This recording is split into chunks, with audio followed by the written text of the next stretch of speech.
হাওড়া জগদীশপুর গ্রামীণ হাসপাতালকে কেন্দ্র করে ভুয়ো জন্ম শংসাপত্র তৈরির অভিযোগে এখন প্রবল অস্বস্তিতে স্বাস্থ্য প্রশাসন।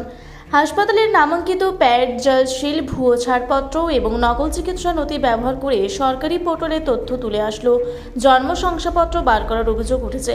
পাসপোর্ট যাচাইয়ের সময় একাধিক নথিতে অসঙ্গতি ধরা পড়তেই সামনে আসে গোটা কারবার। তদন্তে জানা গিয়েছে, বহু ক্ষেত্রে যেসব শিশুর নামে জন্ম শংসাপত্র তৈরি হয়েছে, হাসপাতালের প্রসূতি রেজিস্টারে তাদের কোনো উল্লেখই নেই।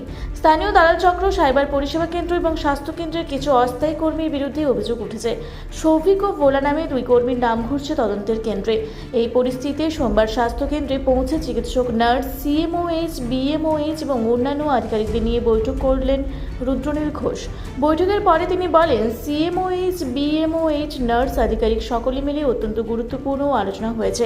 স্বাস্থ্যকেন্দ্রের পরিবেশ কোনোভাবেই অসুস্থ হতে দেওয়া যাবে না। আগে যেভাবে অকাজ আর দুর্নীতির পরিবেশ তৈরি হয়েছিল তা পরিষ্কার করতেই হবে। এলাকার পুলিশও এই বিষয়ে দায়িত্ব নিয়েছে।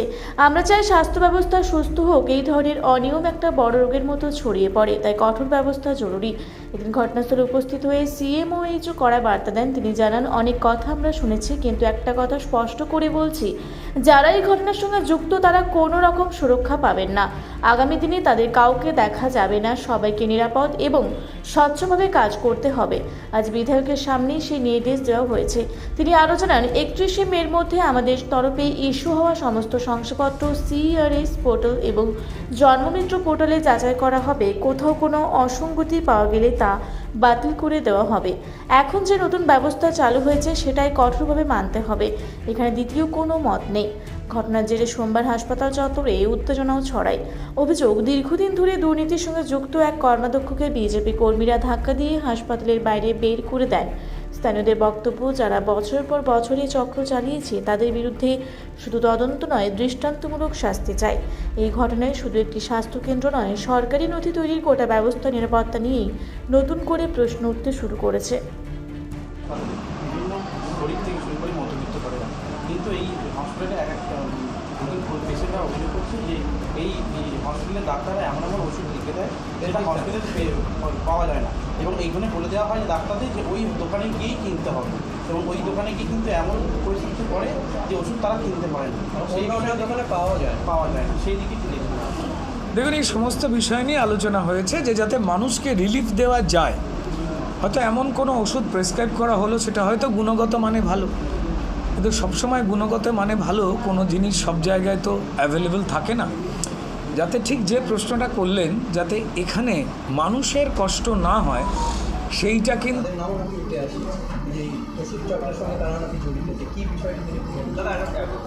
দেখুন, দালাল চক্র, ব্যাংক কালচার তৈরি করা, ক্রিমিনালদের পাশে দাঁড়ানো, এই যে পুরো অধ্যায়টা এর আগের সরকার উৎসবের মতো পালন করেছিলেন এবং নাগরিক জীবনকে স্তব্ধ এবং বঞ্চিত করেছিলেন।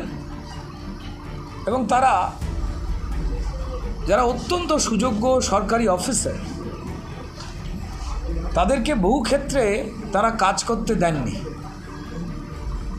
তো সেই অপশাসনের থেকে যখন মানুষ মুক্তি নিয়েই নিয়েছেন গণতান্ত্রিকভাবে, তাদের যখন পতন হয়েছে তখন ওই ভাবনাগুলোরও পতন হয়েছে। এবং এই যে নামগুলো আপনারা বললেন, যে বিভিন্ন দুষ্কৃতী যারা এই দালাল রাজের সঙ্গে জড়িয়ে, যারা এই স্বাস্থ্যকেন্দ্র বা প্রাথমিক স্বাস্থ্যকেন্দ্রগুলোকে ডেন বানিয়ে রাখবার চেষ্টা করেছেন। আপনারা দেখতেই পেয়েছেন যে মধ্য হাওড়ার দিকে কোনো এক অপরাধীকে পুলিশ কীভাবে হাঁটাচ্ছে মানুষের সামনে। হাওড়াতেই ঘটেছে এই ঘটনা। তো তারা এই একটা বার্তা পুলিশ দিয়েছেন, পুলিশকে ধন্যবাদ। আইন ব্যবস্থা সজাগ এবং সতর্ক হওয়ার, পরিচ্ছন্ন হওয়ার জায়গায় চলে এসেছে। সম্মানীয় মুখ্যমন্ত্রী প্রত্যেক মুহূর্তে সেই বার্তা দিচ্ছেন। তাই আজকে থেকেই পরিষ্কার সেই পরিকল্পনা নেওয়া হয়েছে যে এই স্বাস্থ্যকেন্দ্রগুলোতে কোনো যেন অস্বাস্থ্যকর লোকজন, যারা পরিবেশ দূষণ করে মানুষের মনে, চেতনে, সব জায়গায়, তাদের যারা মাথা ছিলেন যখন তাদের বিদায় হয়ে গেছে, তাদেরও এই দখলদারি, তাদেরও বিদায় নিশ্চিত হয়ে গেছে। তো তাই কোনো দৌরাত্ম্য হবে না। এটা নিয়ে যদি তৃণমূল কান্নাকাটি করে তো সে বিষয়ে কান দেবার আমাদের প্রয়োজন নেই, মানুষ সুস্থতার পক্ষে। ওর রাতের বেলা শিলতাহানি একাধিক অভিযোগ ছিল, তাকে বদলি করে দেওয়া হয়। আবার 4 তারিখের পর অন্য সরকার আসার পর তাকে আবার এখানে ট্রান্সফার করা হয়। কি বলবেন, সে এসে এখানে কি আদৌ সুরক্ষিত? কি মানে বিয়মইচ একজন ওপর শিলতাহানি হয়েছিল, হ্যাঁ। বিএমওইচের ওপর, তারপর তাকে বন্ধ করার জন্য তাকে ট্রান্সফার করে দেওয়া হয়। আবার এখানে আবার ট্রান্সফার লেটার দিয়ে আবার 4 তারিখের পর নিয়ে আসা হয়। কি বলবেন?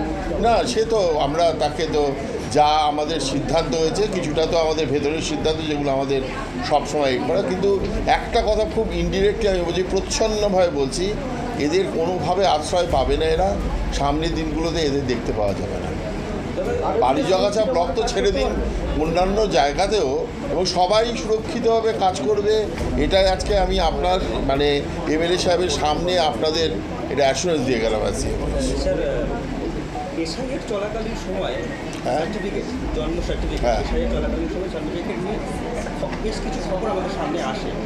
সেই মধ্যেও আমাদের কাছে কিছু তথ্য আছে, সেই নিরিখেই বলছি আমি, যে কিছু স্টাফ সেই সার্টিফিকেট যতটুকু যা আছে গড়মিলের এই অভিযোগ কিন্তু উঠেছে। জন্ম সার্টিফিকেট গড়মিলের অভিযোগ সংখ্যার দিক থেকে এইরকম কোনো কি তথ্য আপনার কাছে কখনো ভালো গেছে বা এসেছে? না, দেখুন, এই জন্ম মৃত্যুর সার্টিফিকেটের যেহেতু এখন নতুন করে আপনারা খবর পেয়েছেন যে আমরা বাই 31 মে আমাদের নতুন করে সমস্ত যত সার্টিফিকেট ইস্যু করেছি, সমস্ত যতগুলো 1 বছরের মধ্যে, যতগুলো 1 বছরের পরে, সেগুলো পোর্টালের মানে আমাদের সিআরএস যে পোর্টাল আছে, সিভিল রেজিস্ট্রেশন সিস্টেম, জন্ম মৃত্যু তথ্য পোর্টাল, সেই পোর্টালে আমাদের ভেরিফাই করে সেগুলো তুলতে হবে। সেখানে কোনো রকমের অন্য কিছু দেখা যায় যেগুলো ঘটেছে এতদিন, সেগুলোকে কিন্তু আমরা ডিসকার্ড করছি এবং নতুনভাবে মানে নতুন সিস্টেমে যে সিস্টেম চালু মানে এখনও আছে সেই সিস্টেমেই তাকে কিন্তু নিতে হবে।